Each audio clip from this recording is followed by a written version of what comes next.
Think about what you ate yesterday. Breakfast, lunch, dinner, maybe a snack in between.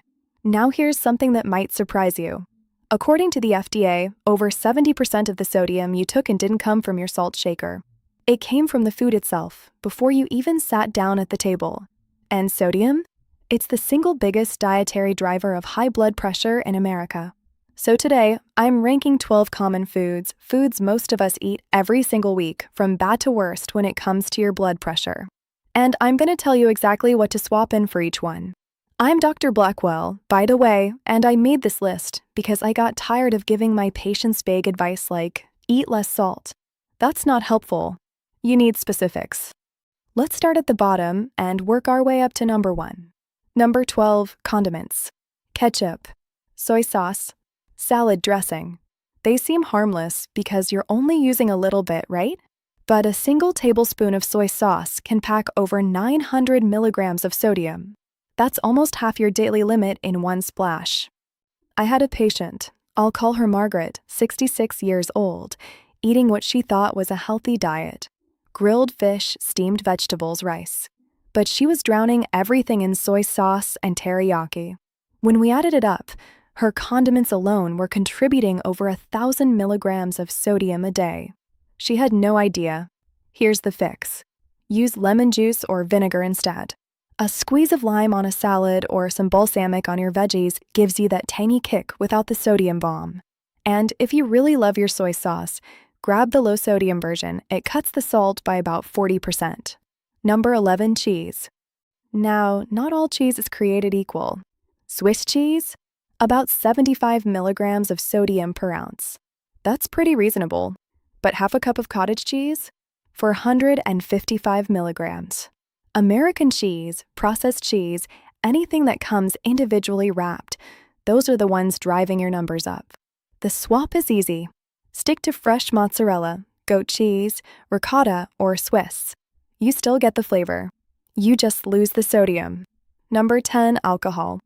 Beer, wine, spirits. When you drink too much, your blood pressure goes up. Period. Men should cap it at 2 drinks a day. Women, 1. And 1 drink means 12 ounces of beer or 4 ounces of wine, not the giant pour you get at a restaurant.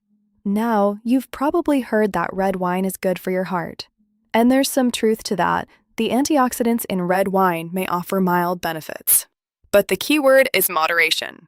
1 glass, not the bottle. Number 9, pizza. This one hurts. I know. But a single slice of frozen cheese pizza can have anywhere from 370 to over 700 milligrams of sodium. A restaurant slice? Even more, sometimes 760. If you're not giving up pizza, and honestly, I'm not asking you to, go thin crust instead of stuffed. Add veggies. Order a smaller size. And skip the extra cheese. Those little changes add up fast. Number 8, processed meat. Lunch meat. Hot dogs, bacon, sausage, corned beef. 6 thin slices of deli turkey can hit 750 milligrams of sodium. That's 1 sandwich. The alternative? Fresh chicken, fish, or lean cuts of meat that you season yourself. When you control the seasoning, you control the sodium. That's a big deal. Number 7, tomato juice and sauces. This one catches people off guard. 3/4 of a cup of canned tomato juice, that's not even a full glass, packs 660 milligrams of sodium. Jared pasta sauces can be just as bad. Look for the low-sodium versions. They're on the same shelf. They taste almost the same, and they can cut your sodium intake from that one food by half. Number 6, soup. Soup feels healthy, right? Warm, comforting, full of vegetables. But 1 cup of regular tomato soup, 8 ounces, can contain anywhere from 700 to over 1,200 milligrams of sodium. 1 cup. Make your own when you can. Flavor it with herbs, garlic, a little black pepper, or buy the low-sodium canned versions. Just flip the can over and check the label. Now, quick pause here. If you're watching this and thinking, I had no idea about half of these, you're not alone. Drop a comment below. Just type didn't know. I want to see how many of you are in the same boat. Number 5, bread. Here's the sneaky one. Bread doesn't taste salty. But one slice of white bread can have between 80 and 230 milligrams of sodium. And nobody eats one slice. You make a sandwich, that's 2. You have toast with breakfast and a roll with dinner. That's 3 or 4 slices in a day. It adds up quietly. Switch to whole grain bread, an English muffin, or a tortilla. Or try the open-face sandwich, 1 slice instead of 2. Simple. Number 4, pickled foods. Kimchi, sauerkraut, pickles. Anything that's been brined or fermented in salt is going to be high in sodium. 3 ounces of pickle juice alone, not even the pickle itself, has about 900 milligrams. I'm not saying never eat pickles, but know what you're getting. And try using vinegar-based marinades or citrus instead: lemon, lime, pineapple juice. You get that tang without the sodium load. Number 3, salty snacks. Chips, crackers, microwave popcorn. A 1-ounce serving of plain potato chips, that's like 10 chips, has between 50 and 200 milligrams. And be honest, nobody eats 10 chips. The fix? Low-sodium nuts or seeds. Fresh carrots or celery for that crunch. Or look for the unsalted versions of the snacks you already love. They exist. They're just on a different part of the shelf. Number 2, frozen meals. They're fast. They're convenient. And they are loaded with sodium. Some frozen dinners have over 1,000 milligrams in a single serving. That's almost half your daily limit in one meal. If you need something quick once in a while, that's okay. But read the label. Look for options with 600 milligrams or less. And try to make it the exception, not the rule. And number 1, the worst food for your blood pressure: restaurant food. Here's why it's number 1. You can't see the label. You can't control the ingredients. And according to research from the University of Minnesota, about 71% of the sodium Americans eat comes from commercially prepared food, and restaurants are a massive part of that. That shrimp fried rice at your favorite spot? That pasta dish? That burger with fries? The sodium in restaurant meals is often 2 to 3 times what you'd use at home.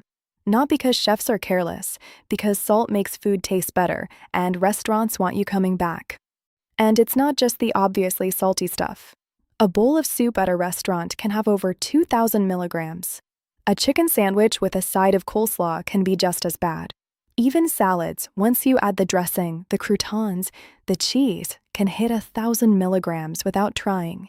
The Center for Science in the Public Interest found that some chain restaurant dishes contain over 7,000 milligrams of sodium in a single meal. That's 3 days' worth, in one sitting. So what do? You don't have to stop eating out, but you do need to be strategic. Ask for your meal without added salt. Choose grilled over fried. Look for low-sodium options on the menu. Request dressings and sauces on the side.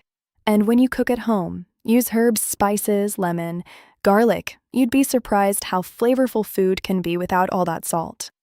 All right, that's the full ranking. 12 foods, worst to best. But here's the thing I want you to take away from this. You don't have to be perfect. You don't have to cut all 12 of these out tomorrow. Pick 2 or 3. Make the swap. See how you feel in a month.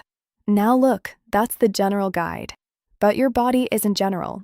If you want something more specific to you, your numbers, your medications, your diet, VIP members get personalized answers to their health questions. And Ultimate members get an entire video built around their personal situation. Links are in the description if that sounds useful. One more thing. The daily recommended limit for sodium is 2,300 milligrams. That's 1 teaspoon of salt. 1. Most Americans are eating closer to 3,400 milligrams every day. So even small changes, choosing the low-sodium soup, skipping the extra cheese, cooking at home 1 more night a week, those changes matter. If this was helpful, Super Thanks highlights your comment so my team can get back to you with a more detailed response. Talk to your doctor about your sodium intake at your next visit. Print this list out or save this video on your phone. Bring it with you. The best results happen when you and your doctor are working from the same playbook. If someone in your life needs to hear this, a spouse, a parent, a friend who salts everything before they even taste it, send this to them. That's why I make these. Tell me where you are.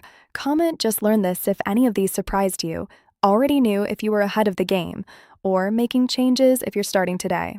I'll see you in the next one.